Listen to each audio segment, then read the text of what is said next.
Hello welcome दोस्तों, स्वागत करता हूँ फिर से आप सबको आपके अपने इस चैनल में। तो गाइस, इस वीडियो के ऊपर हम बात करेंगे बिटकॉइन के बारे में, साथ ही में हम यहाँ पर डिटेल्स में बात करेंगे वज़ेरेक्स के बारे में। लास्ट वीडियो में मैंने आपको बताया था कि वज़ेरेक्स जो है ना, वो अभी इस टाइम पे विड्रॉल प्रोवाइड करेगी लोगों को। तो वो विड्रॉल कैसे प्रोवाइड होगी, कब तक प्रोवाइड होगी, उसके ऊपर इस वीडियो के ऊपर मैं डिस्कस करने की कोशिश करूँगा।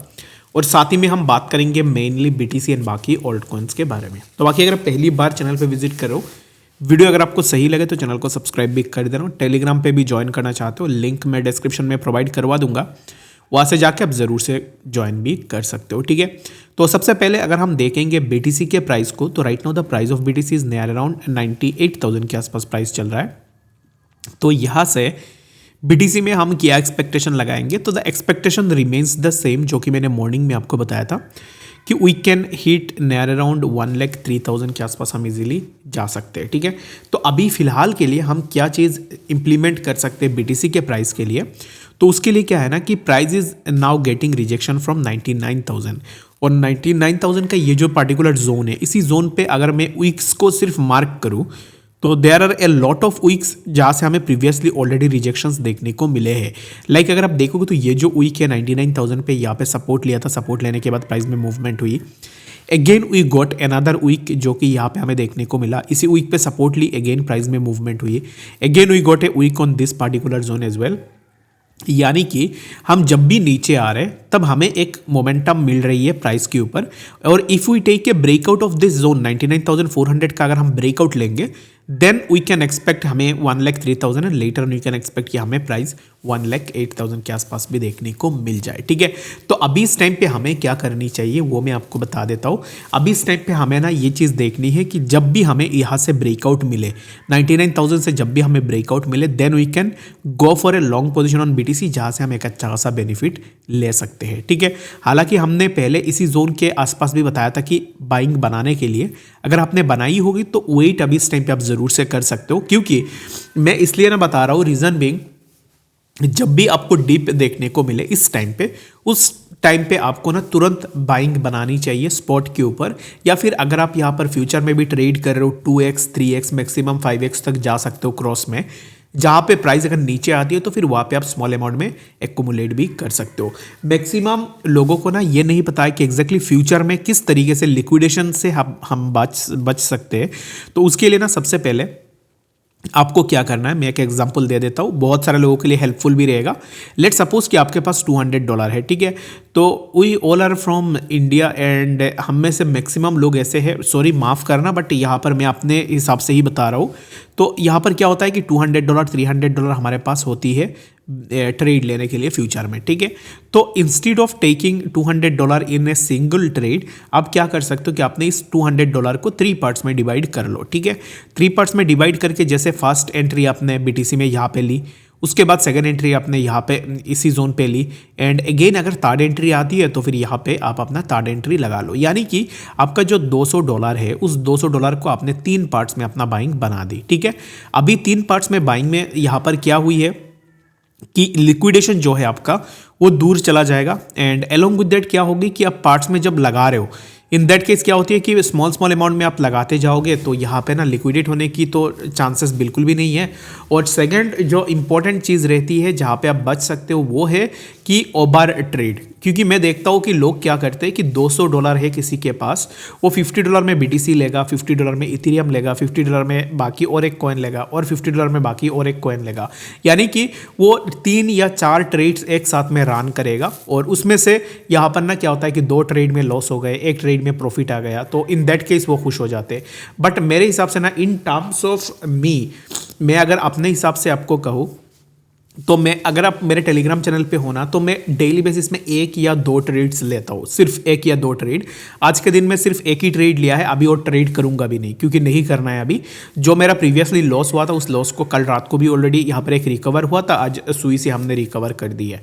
अभी मैं तब ट्रेड करूंगा कल फ्रेशली, जब मैं मार्केट को एनालाइज करूंगा, तब मुझे अगर कुछ सही लगते हैं तो वहाँ पर ना मैं अपने ट्रेड को बिठा दूंगा। और मेनली मैं जैसे हर वीडियो में आपको बताता हूँ कि मैं ज़्यादातर, I am not someone who love the future trades, मैं फ्यूचर ट्रेड को ज़्यादा प्रेफर नहीं करता।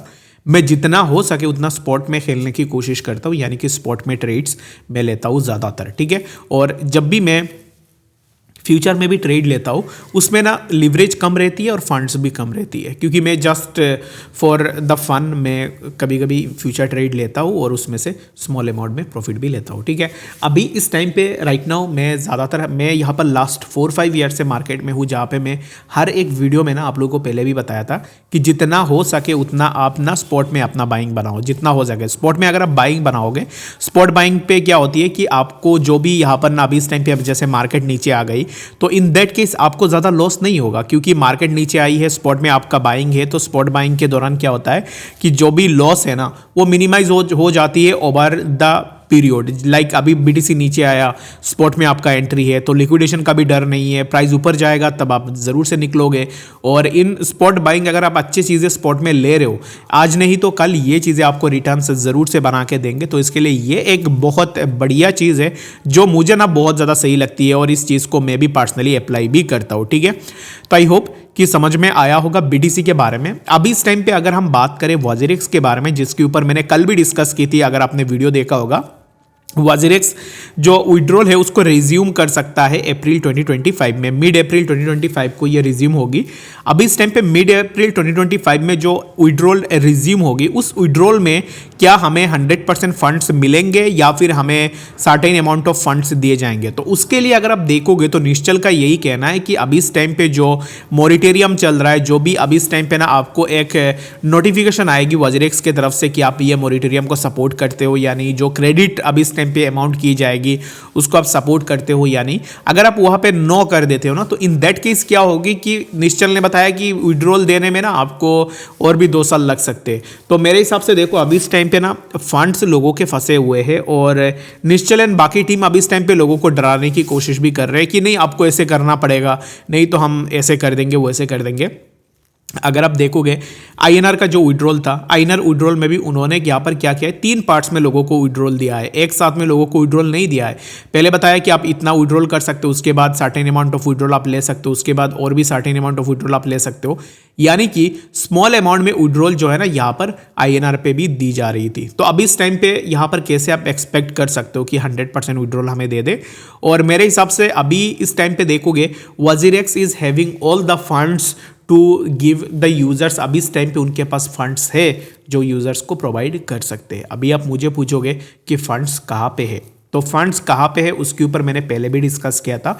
546 मिलियन US$ के एसेट्स उनके पास पड़े हुए थे based on the data of 18 जुलाई पे 546 मिलियन के आसपास यहाँ पर उनके पास एसेट पड़े हुए थे 546 18 जुलाई पे। अगर आप बीटीसी के चार्ट को भी देखोगे 18 जुलाई में, तो 18 जुलाई में BTC was trading near below $60,000, यानी कि अभी इस टाइम पे बीटीसी नियर अराउंड 100K पे ऑलरेडी है, और बीटीसी के साथ में बाकी ऑल्ट कॉइन्स भी ऊपर गए हैं। दैट मीन्स कि वॉजिरिक्स का जो एसेट वैल्यू है वो ऑलरेडी अभी इस टाइम पे डबल भी हो गए होंगे। ठीक है, तो इन दैट केस क्या है कि जो चोरी हुए थे वो फंड्स भी अभी इस टाइम पे लोगों के प्रॉफिट में भी दिया जा सकता है, बट वॉजिरिक्स अभी ऐसा नहीं कर रहा है। वॉजिरिक्स का अभी इस टाइम पे प्लान क्या है वो मैं शॉर्ट एंड सिंपल वे में आपको बता देता हूँ। वॉजिरिक्स अभी यहाँ पर ये प्लान कर रहा है कि वो डेक्स लेके आ रहे हैं, तो डेक्स में डिफरेंट चीज़ें अभी इस टाइम पे वो डालेंगे, बहुत सारे चीज़ें आने वाले टाइम में आएंगे, but the thing is that user अभी इस टाइम पे फंसा हुआ है इस चीज़ के अंदर। ठीक है, बाकी कुछ भी और अपडेट निकल के आएगी मैं आपके साथ शेयर करने की कोशिश करूंगा। और वॉजिरिक्स रिलेटेड बहुत सारे लोग मुझे बोलते हैं कि आप ऐसे ही बातें करते हो, ऐसे नहीं करता हूँ, क्योंकि मेरा भी 20,000 रुपीज़ वॉजिरिक्स टोकन के ऊपर मेरा गया है, जो कि एक स्कैम टोकन है, एंड उसके लिए मैंने पहले भी आवाज़ उठाई थी वॉजिरिक्स हैक होने से पहले, लेकिन तब किसी ने बात नहीं सुनी है। और अगेन मैं यहाँ पर आप सबको एक वार्निंग और एक एडवाइस दूंगा, आप अपने हार्ड अर्न मनी कहीं पे भी रखो, मैं आपको ये सजेस्ट नहीं करूँगा कि आपको यहाँ पे रखना ही पड़ेगा। ठीक है, जहाँ पे आपको सही लगे वहाँ पे आप रख सकते हो, लेकिन एक चीज़ ध्यान में रखना कि अगर आप स्पॉट में बाई एंड सेल करते हो एसेट्स को, चाहे एक्सचेंज कुछ भी हो जाए, ठीक है, मैं नाम नहीं ले रहा हूँ किसी भी एक्सचेंज का, चाहे एक्सचेंज कुछ भी हो जाए, आपके पास एक हार्डवेयर वॉलेट होनी चाहिए। ठीक है, तो हार्डवेयर वॉलेट में आप अपना एसेट्स को स्टोर करके रख दो, और बाकी जब भी यहाँ पर ना मार्केट में आपको सेल करनी होगी, हार्डवेयर वॉलेट से आप अपने एक्सचेंज पे ट्रांसफ़र करके सेल भी कर देना। और फ्यूचर ट्रेडिंग के लिए आप कर सकते हो किसी भी एक्सचेंज पे जाके, जो भी आपको सही लगे उस एक्सचेंज पे जाके आप फ्यूचर ट्रेड कर सकते हो, उसमें दिक्कत नहीं है। बाकी स्पॉट में जो भी होल्ड करते हो वो होल्डिंग आप अपने हार्डवेयर वॉलेट पे रख लेना। किसी भी एक्सचेंज के ऊपर मैं नहीं बोलूँगा कि दिस एक्सचेंज इज़ 100% करेक्ट और ये एक्सचेंज नहीं जाएगा, ये एक्सचेंज स्कैम नहीं करेगा, इस एक्सचेंज में ये नहीं होगा, वो नहीं होगा। इस चीज़ का ना मैं पर्सनली रिस्पॉन्सिबिलिटी नहीं लूँगा। रीज़न बीइंग, मुझे यहाँ पर किसी को ऐसे मिसगाइड नहीं करनी है। किसी एक्सचेंज के बारे में मुझे नहीं पता है कि एक्सचेंज 100% सही है या फिर गलत है। All I can request you that कि आप अगर फ्यूचर ट्रेड करते हो तो किसी भी एक्सचेंज को चुन लो, जो भी आप जहाँ पे भी आप ट्रेड करते हो। बट फॉर स्पॉट होल्डिंग एक हार्डवेयर वॉलेट ले लो। ज़्यादा पैसे भी नहीं लगते हार्डवेयर वॉलेट में, नियर अराउंड आप 7,000 से लेके 8,000 रुपीज़ तक आप एक हार्डवेयर वॉलेट ले सकते हो। वो आपके लिए ज़िंदगी भर उसमें आप अपने एसेट्स भी रख सकते हो, कोई दिक्कत नहीं आएगी। तो वो चीज़ आप ज़रूर से कर देना, ठीक है। बाकी आपको सही लगे तो मुझे कॉमेंट सेक्शन में बताना। और फ्यूचर ट्रेडिंग की मैं बात ही कर रहा था, तो बिटगेट पे मैं फ्यूचर ट्रेड करता हूँ कभी कभी। बाकी अगर आप ज्वाइन करना चाहते हो लिंक डिस्क्रिप्शन में मिल जाएगा, वहाँ से जाके भी ज्वाइन भी कर सकते हो, ठीक है। तो मिलते हैं अपडेट्स के साथ, तब तक के लिए गुड बाय।